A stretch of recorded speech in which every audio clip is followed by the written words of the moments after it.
Welcome to the check-in here at our Geneseo project. We're finishing out our electrical rough-in. We've also coordinated some inspections with our building and electrical inspectors. Since the last time we were here, we had temporary beams up, and now we've got those down, and we've got everything structurally in place. And now we're just waiting for plaster and drywall. So to review, our crews began with that long temporary wall that you see there on the left with the blonder wood. It spanned the full length of space so we could have the needed support as we installed the final support footings below and that full final design that includes the column that you see here and the headers up at top. These headers provide the needed support because we removed the long hallway wall that was original to the space. These are a few photos from the beginning of that demo stage showing the skeleton of the original wall location there with the darker wood.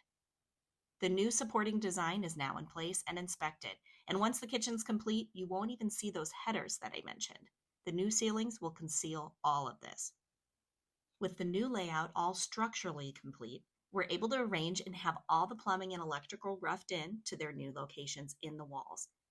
We're then able to have inspectors come back through and give us the thumbs up to move forward. This shorter section is the half wall that we installed that will support the new kitchen island. Plaster and drywall subs arrive next, and then we're ready to begin the kitchen install.